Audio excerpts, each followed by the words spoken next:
마태복음 10장 24절에서 33절 말씀을 함께 봉독하도록 하겠습니다. 제자가 그 선생보다 또는 종이 그 상전보다 높지 못하나니 제자가 그 선생 같고 종이 그 상전 같으면 족하도다. 집주인을 바알제불이라 하였거든 하물며 그 집 사람들이랴. 그런즉 그들을 두려워하지 말라. 감추인 것이 드러나지 않을 것이 없고 숨은 것이 알려지지 않을 것이 없느니라. 내가 너희에게 어두운 데서 이르는 것을 광명한 데서 말하며 너희가 귓속말로 듣는 것을 집 위에서 전파하라. 몸은 죽여도 영혼은 능히 죽이지 못하는 자들을 두려워하지 말고 오직 몸과 영혼을 능히 지옥에 멸하실 수 있는 이를 두려워하라. 참새 2마리가 한 아사리온에 팔리지 않느냐. 그러나 너희 아버지께서 허락하지 아니하시면 그 하나도 땅에 떨어지지 아니하리라. 너희에게는 머리털까지 다 세신바 되었나니 두려워하지 말라. 너희는 많은 참새보다 귀하니라. 누구든지 사람 앞에서 나를 시인하면 나도 하늘에 계신 내 아버지 앞에서 그를 시인할 것이요 누구든지 사람 앞에서 나를 부인하면 나도 하늘에 계신 내 아버지 앞에서 그를 부인하리라. 아멘. 예수님께서 제자들을 파송하시면서 그들은 세상에서 환난과 박해를 당하게 될 것이다 라고 말씀을 하셨습니다. 그래서 필요한 것이 있다면 뱀처럼 지혜롭고 그리고 비둘기 같은 순결한 마음을 가질 때, 그리고 성령님께서 그 사람 안에서 항상 할 말을 가르쳐 주신다고 말씀을 하십니다. 그것이 박해를 대하는 성도들이 알아야 될 중요한 사실입니다. 그러면서 또 하나 계속적으로 말씀을 하십니다. 수많은 박해가 성도들에게 찾아올 터인데 그 박해 가운데 분명히 우리가 직면하게 될 문제가 두려움의 문제입니다. 오늘은 우리에게 두려움이 찾아왔을 때 그 두려움을 우리가 어떻게 대해야 되고 어떻게 극복할 수 있는지를 말씀을 하십니다. 25절 말씀에 집주인을 바알제불이라 하였거든. 이 집주인은 예수 그리스도를 말합니다. 하물며 그 집 사람들이랴. 하나님의 일을 행하는 예수 그리스도를 대하여 사람들은 귀신의 왕이라고 모욕하고 박해하였거든. 하물며 그 말씀을 따르는 너희라고 가만두겠느냐는 말씀입니다.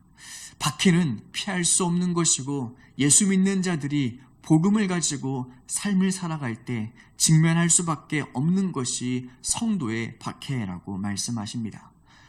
우리도 한번 돌아볼 필요가 있습니다. 박해가 없는 것만이 꼭 좋은 것만은 아닙니다. 우리 삶에 복음을 살아가는데도 거침이 없다면 바로 그곳은 천국 말고는 없을 것입니다. 그럼에도 우리가 복음을 살아가고 있다라고 생각을 하고 그래서 우리에게 장애물이 없다라고 생각하는 것은 큰 착각일 수 있습니다. 어쩌면 우리가 삶을 살아가는데도 전혀 장애가 없다면 우리가 생각해 볼 것은 바로 우리 중에 복음을 살아가고 있지 않는 삶이 있을 수 있다. 내가 복음과 관련 없는 삶을 살고 있다. 내가 하나님의 뜻대로 살아가고 있다라는 것도 한번 생각해 볼 필요가 있습니다. 성도가 복음을 살 때는 분명히 거치는 돌이 생깁니다. 가족이든지 사회든지 생활 습관이든지 불편해지는 것이 있습니다.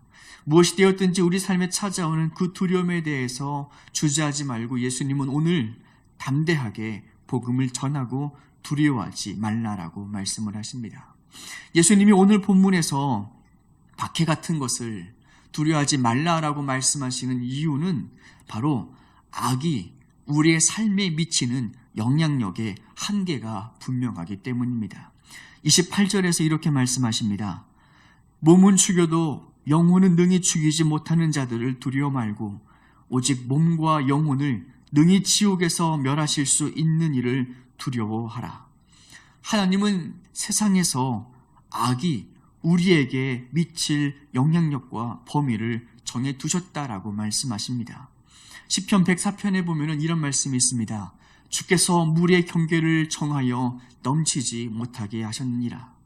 그렇게 수많은 바다의 파도가 쉬없이 치지만 그런데 하나님께서 정하신 그 땅의 경계를 넘어서지는 못합니다. 그것처럼 세상에 수없이 많은 문제와 환난과 악한 자의 영향력이 날마다 우리의 삶에 드나들지만 그러나 딱 하나님께서 정하신 경계까지 침범할 수밖에 없다라고 하십니다.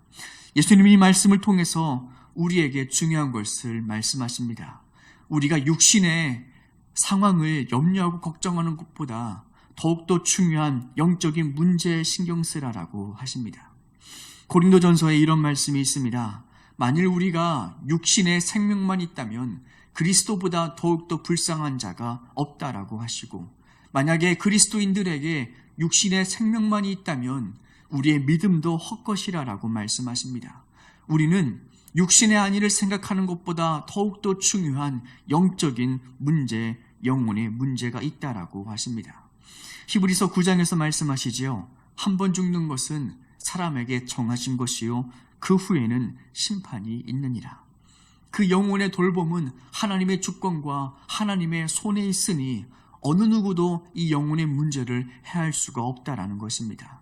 사람의 몸을 해할 수 있는 것이 악한 자들의 영향이지만, 그러나 그 악한 자들의 영향은 결코 우리의 영혼의 문제를 침범할 수 없다.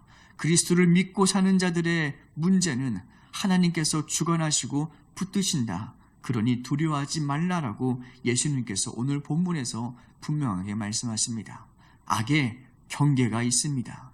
아무리 악이 우리의 삶을 출입을 하여도 하나님께서 정하신 경계는 넘지 못합니다. 그래서 하나님은 두려워하지 말라라고 하십니다. 또 하나가 있습니다. 예수님께서 제자들을 파송하기 전에 이 두려움의 문제를 꺼내신 중요한 이유가 있습니다. 그것은 우리가 지금 무엇을 두려워하고 있는지는 바로 우리가 어디에 소망을 두고 있는지와도 관련되기 때문입니다. 우리가 주님의 일을 할 때 머뭇거릴 때가 있습니다. 그때 우리가 무엇을 두려워하고 있는지, 그리고 왜 두려워하고 있는지 그 두려움을 잘 살펴봐야 됩니다. 왜냐하면 내가 두려워하고 있는 그곳에 내가 소망을 둔 곳이기 때문입니다. 돈에 소망을 둔 사람은 재물에 손해를 끼칠까, 재물에 손해가 있을까 하면 두려워서 하던 일을 주저하게 됩니다. 건강에 소망을 두고 사는 사람들은 건강이 해해질 것 같으면, 두려워질 것 같으면 멈추게 됩니다. 욕심이 많은 사람은 남보다 처지는 것이 두려워서 항상 마음에 두려움을 갖고 있습니다. 그 두려움 때문에 항상 정직하지 못하고 더 길을 멀리 가지 못하고, 그리고 우리는 신앙에 많은 실수를 하게 됩니다. 예수님은 오늘 우리에게 두려워하는 것이 무엇인지를 돌아보라라고 하십니다. 그 두려움에 우리의 삶의 우선순위가 있다라고 하십니다. 내가 무엇을 두려워하고 있는지는 내가 어디에 소망을 두고 있는지와 직결됩니다. 우리가 하나님의 자녀로 살면서 잊지 말아야 될 중요한 사실 하나는, 내가 소중히 생각하는 그곳에 내 소망이 있지만 반면에 동시에 또한 사탄의 지속적인 공격 루트가 된다는 사실입니다. 사탄이 우리를 공격하는 것은 하나님께서 우리를 지으신 이래로 변하지가 않습니다. 우리가 두려워하고 우리가 소망을 둔 그것을 협박하는 것이 바로 사탄의 일입니다. 자녀의 문제로 두려워하게 하고, 성공의 문제로 두려워하게 하고, 그리고 노후의 문제로 항상 두려워하게 됩니다. 너 그렇게 살면 그것을 잃어버릴 텐데 괜찮겠니? 너 그렇게 살면 건강 상할 텐데, 너 그렇게 살면 삶이 불편할 텐데 괜찮겠어? 사탄은 항상 우리의 영적 경계를 잘 알고 그 영적 경계를 넘어가지 못하도록 우리에게 두려움을 심어줍니다. 그런 말이 있습니다. 쇠사슬의 가장 강한 것은 바로 약한 부위가 결정한다. 아무리 모든 것이 다 강력하여도 약한 연결고리 하나가 있으면 그것이 곧 쇠사슬의 강도를 결정하게 됩니다. 사람도 역시 마찬가지입니다. 다른 모든 것이 믿음이 뛰어나다고 하더라도 우리 인생에 약한 부분이 있다면, 두려워하는 부분이 있다면 사탄이 그것으로 우리를 넘어뜨리고 협박할 것이기 때문에 그것이 그 사람의 영적 성장의 한계가 될 수밖에 없습니다. 예수님도 그 사실을 모르실 리가 없습니다. 제자들도 복음을 전하다 보면은 매맞는 것이 두려워질 때가 있고, 자신의 안위보다 가족에 걱정되어서 두려워질 때가 있고, 자녀에게 해코지하지 않을까 봐 두려워할 때가 있습니다.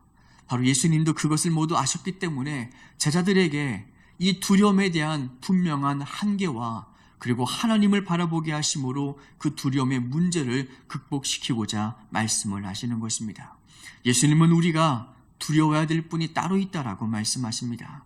우리가 어디에 소망을 두고 살아야 되는지, 육신에서 무엇을 잃을까 봐 두려운 것보다 바로 하나님을 우리가 더욱더 두려워해야 한다라고 28절에서 말씀을 하고 계십니다. 다시 한번 28절 말씀을 보시면, 몸은 죽여도 영혼은 능히 죽이지 못하는 자들을 두려워 말고 오직 몸과 영혼을 능히 지옥에 멸하실 수 있는 이를 두려워하라. 우리 인생에 정말 두려운 것은 건강이 상하는 것도 아니고 돈을 잃어버리는 것도 아닙니다. 우리 삶에 진짜 두려운 것은 하나님이 우리를 떠나시는 것이 두려운 일이고, 훗날 주 앞에 갔는데 하나님이 나를 모르신다라고 말씀하시는 것이 정말 두려운 일입니다. 믿음이 좋은 사람도 두려워할 때가 있습니다.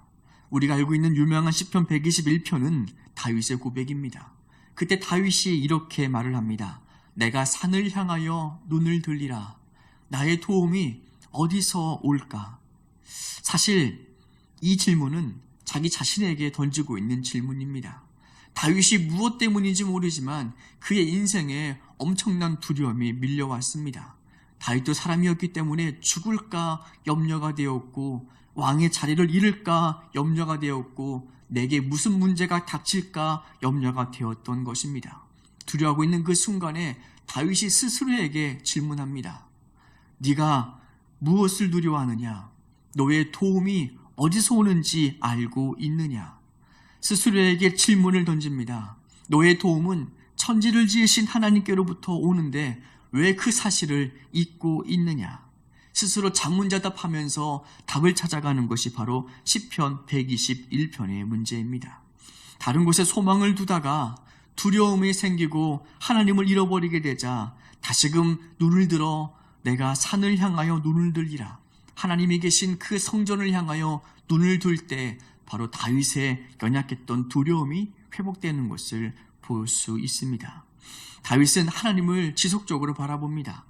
졸지도 아니하시고 주무시지도 아니하시고 그리고 밤의 달이나 낮의 해로부터 항상 지키시는 그 하나님께 시선을 고정하자 다윗의 삶에 있었던 두려움이 하나씩 하나씩 벗겨지게 됩니다. 악의 영향력을 깨닫게 되고 하나님이 나에게 무엇을 할 수 있는지 분명하게 깨닫게 되자 두려움이 벗겨지게 되는 것입니다. 우리의 인생에 찾아오는 두려움은 하나님께 소망을 두고 시선을 고정하게 될 때 벗어낼 수 있습니다. 오늘 예수님도 분명하게 말씀하십니다. 참새 한 마리가 땅에 떨어지는 것도 바로 하나님께서 허락하셔야만 가능한 것이고, 하루에 수십 개씩 빠지는 우리의 머리카락, 우리는 머리카락에 관심을 두지 않습니다. 그런데 하나님은 우리가 소홀히 여기는 그 머리카락조차도 세고 계시는 분이신데 하물며 그러한 머리카락보다 귀하고 참새보다 귀한 너희 일가보냐. 모든 삶의 통제가 하나님의 주권 속에 있으니 하나님께서 허락하지 아니하시면 일어나지 아니할 것이니 두려워하지 말라. 하나님께 소망을 두라. 미리 걱정하지 말라라고 말씀하십니다. 고린도전서 10장 13절 말씀입니다. 사람이 감당할 시험 밖에는 너희가 당한 것이 없나니 오직 미쁘사 너희가 감당하지 못할 시험당함을 허락하지 아니하시고 또한 너희로 능히 감당하게 하시느니라. 미리 겁먹지 말라는 것입니다. 저것 잃을까 봐 그것 때문에 주저하지 말고 일단 하나님의 의를 행하라. 하나님의 뜻을 행하라 말씀하십니다. 모든 것이 하나님의 통제 아래에 있습니다. 이런 말이 있죠. 하나님 안에 있으면 될 일은 되고 안 될 일은 안 된다. 내가 지킨다고 지킬 수 있는 것이 아니라, 내가 못 지켰다고 잃어버리는 것이 아니라 하나님이 지켜주시는 것입니다. 그러니 하나님께 소망을 두라라고 말씀하십니다. 우리가 주를 위해 산다고 할 때 우리가 항상 입술로만 주를 고백하며 사는 것은 아닙니다. 솔직히 입술보다 더욱더 어려운 시인이 바로 삶으로 하나님을 시인하며 사는 것입니다. 믿는 자답게 사는 것도 하나님을 삶으로 시인하는 것이고요. 의를 택하는 것, 아무도 보지 않는 곳에서 선한 일을 행하는 것, 우리가 삶으로 하나님을 증거하며 살아가는 시인이 더욱더 중요한, 입으로 시인하는 것보다 중요한 삶으로 시인입니다. 우리가 예수님을 삶으로 시인해야 되는 까닭에 대해서 예수님은 32절과 33절에서 이렇게 말씀하십니다.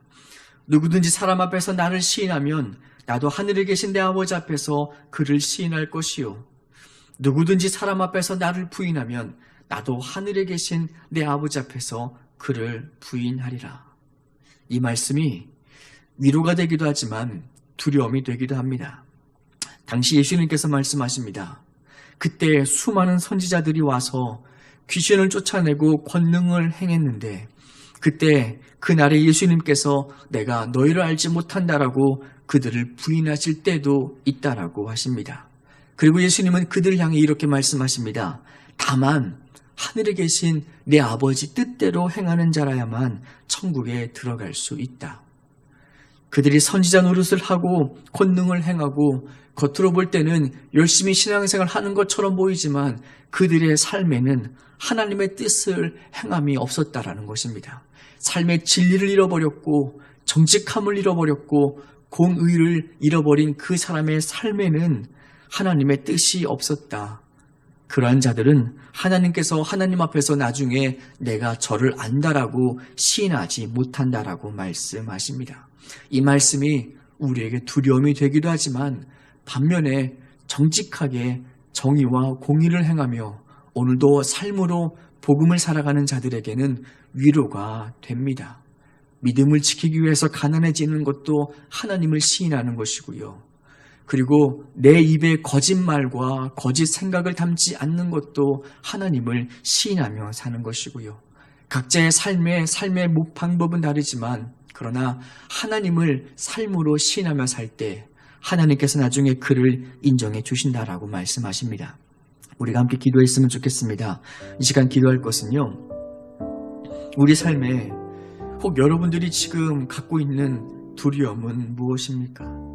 하나님의 뜻임을 알고도, 그것이 마땅한 길임을 알고도 그 길을 가지 못하게 하는 두려움이 무엇입니까?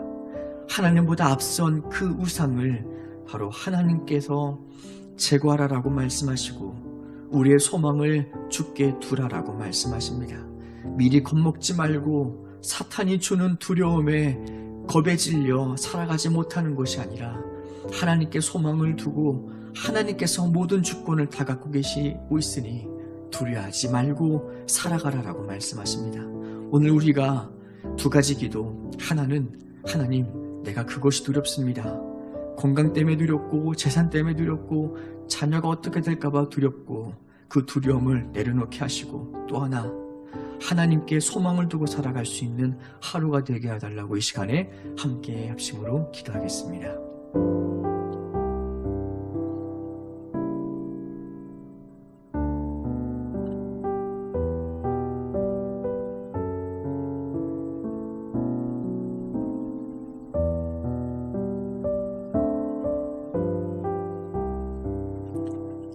하나님, 사탄에게 속지 않게 하여 주시옵소서.